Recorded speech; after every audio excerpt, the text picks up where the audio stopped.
오늘 말씀을 보게 되어지면 이 9장의 어제의 말씀에 이어서 계속해서 이 내용이 지고 있음을 우리가 보게 되어집니다. 14절을 보니 그때에 라고 하면서 시작을 하죠. 그때가 언제입니까? 마태와 그 마태의 집에 세리들과 그 죄인들이 함께 모여서 식사를 하고 있는 그때입니다.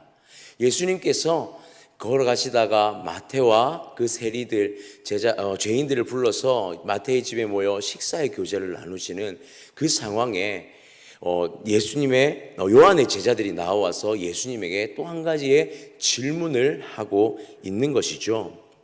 앞서 본 11절의 말씀을 보니 먼저는 바리새인들이 나와서 예수님께 질문을 하였습니다. 어떻게 죄인들과 식사를 할 수가 있습니까? 어떻게 이 세리들과 죄인들과 함께 식사를 나눌 수가 있습니까? 라고 물을 때에 주님께서는 이 의사의 비유를 드시면서 죄인들과 식사하는 것, 즉 죄인을 위하여서 예수님이 오셨다는 사실을 분명하게 밝히셨죠.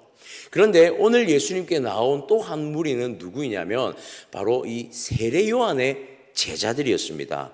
14절에 보니 요한의 제자들이 예수께 나와 이르되 우리와 바리새인들은 금식하는데 어찌하여 당신의 제자들은 금식하지 아니하나이까? 그렇게 기록하고 있죠. 여기서 요한의 제자들이 나와 예수님께 질문을 하는데 오늘 요한의 제자들이 이렇게 질문을 하면서 우리와 바리새인들이라고 이렇게 자신과 바리새인들을 같이 한 번을 언급하고 있습니다. 사실 요한은 바리새인들과는 이 세례 요한의 에세네파는 바리새인들과는 그렇게 친분이 있는 관계가 아닙니다. 이 이스라엘의 파들 가운데서 종파들 가운데에서 에세네파와 바리새파는 사실 조금 적대적인 그런 관계를 가지고 있어요. 그런데 같이 한 번에 묶어서 우리와 바리새인들이 하고 있다라는 것을 함께 언급한다는 것은 지금 이들이 예수님에게 질문하고 있는 금식에 대한 부분이 이 유대인에게 있어서 매우 중요한 부분이라는 것을 알 수가 있다라는 사실이에요. 오늘 요한의 제자들이 나와서 이런 질문을 합니다. 우리는 금식을 하고 있는데 왜 예수님 당신과 당신의 제자들은 금식을 하지 않습니까? 라고 질문을 하고 있습니다. 예수님께서 제자들과 공생의 3년을 사역하시면서 하지 않았던 것이 바로 이 금식이었습니다. 사실 이 유대인들에게 있어서 금식은 매우 중요한 주중의 행사와도 같은 것이었어요. 일주일에 2번 반드시 금식을 하면서 기도를 하는 것이 이들이 마땅히 해야 할 율법의 한 부분이었고 이것은 모든 유대인이 당연히 유대인 가운데 지켜지고 있는 행위였던 것입니다. 그런데 요한의 제자들이 볼 때에 예수님과 예수님의 제자들이 금식하지 않는 것에 그 의문을 가졌던 것이죠. 또 한 가지 세례 요한이 지금 어떤 상황에 놓여져 있었냐면 세례 요한은 지금 옥에 투옥되어져 있는 상태였다는 것입니다. 즉 예수님의 앞길을 예비했던 세례 요한, 그 세례 요한이 지금 투옥되어져 있는 상황 속에서 이 세리와 죄인들과 함께 잔치를 벌이고 있는 예수님의 모습에 그들이 못마땅했다는 사실이죠. 어떻게 이런 상황에 잔치를 하고 있을 수가 있습니까? 라고 묻는 그런 의도 또한 그 가운데 있었다라는 것입니다.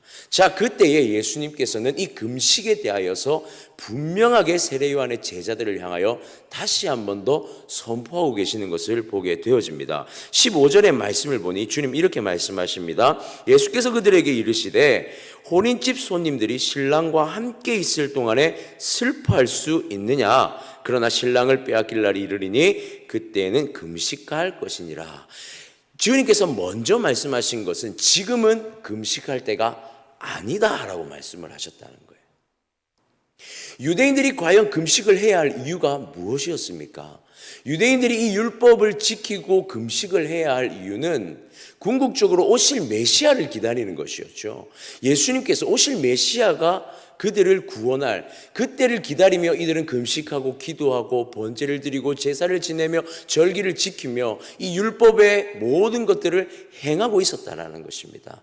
그런데 지금 이 상황은 어떤 상황입니까? 우리 주님께서 오셨다는 것이죠. 신랑 되신 우리 주님께서 지금 이들 가운데 오셨다라는 것입니다. 주님은 지금 이렇게 말씀하십니다. 지금은 금식할 때가 아니다. 그러면 무엇을 말씀하십니까? 지금은 주님과 함께 있는 시간을 누려야 할 때다라고 말씀하시는 것이죠.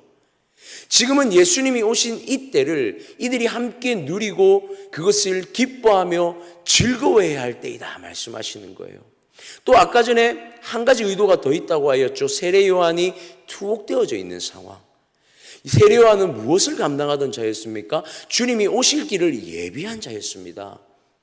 세례 요한의 그 옥에서의 고난은 어쩌면 주님의 그 길을 예배하는 가장 큰 축복이지 않았을까요? 그러나 제자들은 그것을, 요한의 제자들은 잘 알지 못했던 것 같습니다.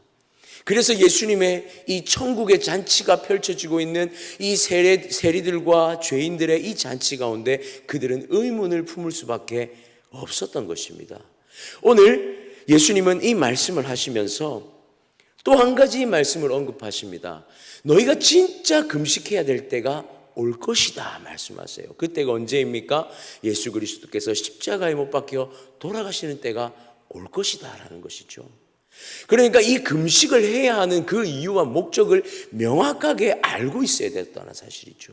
세례 요한의 그 제자들은 단순히 그들이 형식적으로 그들이 율법의 한 행위로 하는 그 금식을 예수님 앞에 언급하였지만, 예수님은 금식에 대한 본질적인 이해, 이들이 율법을 지켜야 하는 본질적인 이해가 그들에게 있어야 한다라고 말씀하시면서 정작 이들이 누려야 할 것이 무엇이냐면 예수님과 함께 있는 그 시간을 누리기를 원하셨다라는 사실이에요. 사랑하는 성도님들 어떻습니까?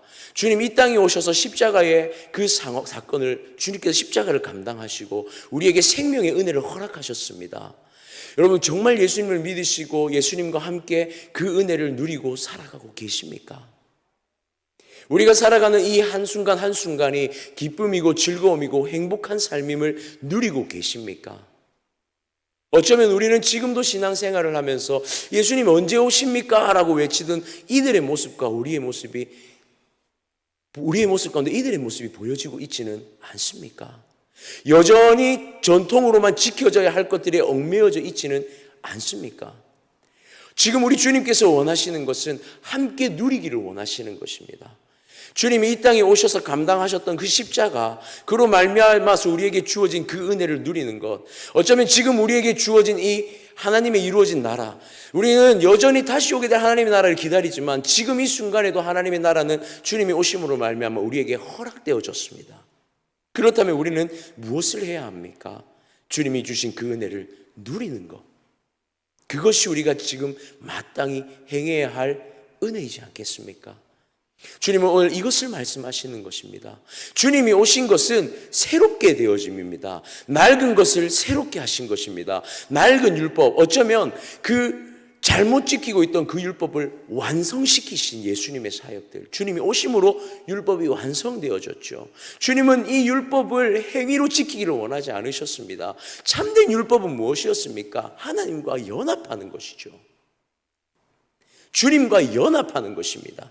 함께하는 것입니다. 우리가 그것을 누리는 것이 주님이 바라시는 것이다.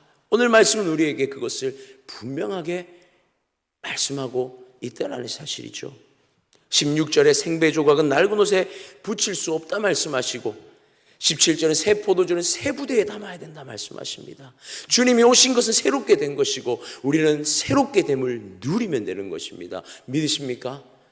오늘 하나를 살아가면서 그 누림이 있었으면 좋겠습니다. 우리의 삶의 모든 순간에 하나님이 주신 은혜임을, 예수 그리스도로 말미암아 누릴 수 있는 은혜임을 기억하면서 주님이 주신 이 천국의 잔치를 누리는 한 날이 되었으면 좋겠습니다. 그러면서 주님은 또 한 가지의 사건을 우리에게 보여주고 있습니다. 예수님께서 이 말씀을 하실 때에 18절에 보니 그렇게 시작합니다. 주님께서 천국의 잔치가 이 땅에 열려졌고 이 천국의 잔치를 누리면 된다라고 말씀하시던 이때에 한 관리가 와서 전하면서 예수님께 말씀하고 있죠. 내 딸이 죽었습니다 라고 말하고 있습니다. 그러나 주님의 손이 얹어진다면 내 딸이 살아날 것입니다. 그러면서 내 딸을 살려주십시오 라고 다가옵니다. 그리고 예수님께서 19절에 보니 일어나서 그 관리를 따라 이동하십니다. 자, 그 가운데 또 한 여인이 다가오지요. 12해 동안 혈루증을 앓던 여인이 다가와 예수님의 옷자락을 만집니다. 그리고 예수님께서 이 여인이 치유되었고 구원받았다 말씀하시죠. 오늘 이 두 사건이 금식의 논쟁에 이어서 곧바로 드러나고 있습니다. 사실 마가복음과 누가복음에 동일하게 이 사건이 기록되어져 있습니다. 사실 이 사건 우리는 너무 잘 알죠. 그리고 더 구체적으로 마가복음과 누가복음에 기록되어져 있습니다. 그런데 오늘 이 마태복음에 18절부터 26절까지 기록된 이 사건은 조금 명확하고 아주 선명하게 기록하기보다는 한 그 포인트에 초점을 딱 맞추고 있는 것을 보게 됩니다. 예수님께서 이 혈루증 앓고 있는 여인을 치료하고 구원하는 것, 그리고 이 죽은 딸을 살리는 것, 이것에만 딱 초점을 맞추어서 비추고 있더라는 것이죠. 이 말씀을 통해서 주님이 뭘 보여주고 싶었을까요? 슬픔 가운데 놓여 있는 두 상황을 보여줍니다. 그런데 소망이 없는 상황입니다. 12해 동안 혈루증을 앓은 여인, 소망이 없는 상황입니다. 더욱이 이 두 상황은 부정한 상황입니다. 피를 흘리는 그 하혈을 하는 혈루증을 앓는 여인, 이것은 율법적으로 매우 부정한 사건이죠. 부정한 병입니다. 또한 죽은 시체에게 손을 얹는 것, 그 시체에 손을 대는 것 또한 매우 부정한 행위였던 것이죠. 주님은 이 부정한 행위를 어떻게 받아들이고 계시는가, 이것에 초점을 맞추고 있더라는 것입니다. 이들이 다가와서 주님의 옷을 만지고 주님 앞에 이 죽은 아이의 머리에 손을 대기를 원하시는 그것을 보여주면서 부정한 것까지도 완전하게 하시는 하나님, 회복시키시고 생명이 살아나는 것을 다시 보여주시는 것이죠. 천국의 잔치는 어떤 것입니까? 생명이 살아나는 것입니다. 천국의 잔치가 펼쳐지는 것은 한 영혼이 회복되어지는 것을 말씀하고 있는 것입니다. 어찌 이 상황 가운데 슬퍼할 수 있겠습니까? 주님이 원하시는 것, 주님이 이 땅에 오신 그 목적이 무엇입니까? 26절을 보니 그렇게 기록합니다. 그 소문이 온 땅에 퍼지더라. 주님께서 이 땅에 오신 것은 다른 것이 아닙니다. 생명 되신 주님이 우리 가운데 오셨다라는 것이죠. 그것이 퍼져나가기를 원하는 것이 주님이 이 땅에 오신 목적이다라는 것이죠. 사랑하는 성도님들, 예수 그리스도께서 이 땅에 펼치신 천국의 잔치는 생명이 살아나고 한 영혼이 회복되어지고 치유되어지는 역사의 현장임을 믿으시기를 바랍니다. 우리가 살아가는 이 오늘 이 한 날, 어쩌면 모든 인류의 사람들과 동일한 하루의 시간, 24시간을 살아갑니다. 그러나 믿음 있는 우리에게는 이 날은 조금 다른 날인 줄 믿습니다. 우리의 천국을 살아가는, 이 땅에 우리에게 누리게 하시는 그 천국을 살아가는 우리는 세상의 모든 사람들과는 조금 다른 한 날을 살아가지 않겠습니까? 우리는 오늘도 생명이 살아나는 현장을 살아가는 줄 믿습니다. 우리가 걸어가는 오늘 하루의 삶에는 회복이 있고 생명이 살아나고 한 영혼이 온전히 하나님 앞에 회복되어진 역사가 있는 줄 믿습니다. 소망을 품고 살아갔으면 좋겠습니다. 오늘 이 한 날 한 걸음 한 걸음을 걸어가시면서 오늘 하루의 여정을 살아가실 때에 우리는 소망을 품고 나아갔으면 좋겠습니다. 하나님이 펼쳐주신 이 천국의 잔치 안에 그 천국의 온전함을 누리면서 우리의 위하여 베푸신 예수 그리스도의 그 십자가의 온전한 사랑을 우리가 함께 누리면서 걸어갈 때에 우리의 그 걸음 가운데 한 생명이 회복되어지는 역사를 누리는 그 한 날이 되어지기를 소망합니다. 사랑하는 성도님들, 말씀을 마무리하겠습니다. 우리가 추구해야 할 최고의 가치가 뭘까요? 우리가 오늘 하루를 살아가며 추구해야 할 최고의 가치는 우리는 그리스도로 인하여서 구원받은 자들이라는 사실입니다. 그것을 누렸으면 좋겠습니다. 머리로만 이해하지 마시고, 내가 구원받았다는 것을 머리로 이해하는 것이 아니라, 율법으로 행위로 이해하는 것이 아니라, 내가 그 안에 속하여 누리며 살아가는 것, 매일매일 그리스도를 통해 주어지는 생명을 누리며 살아가는 것, 그것이 우리를 향한 축복임을 믿으시면서 오늘 한 날을 살아가실 때에도 기쁘고 행복하고 그 안에 생명이 넘침을 온전히 경험하며 살아가는 그런 한 날이 되어지기를 간절히 소망합니다.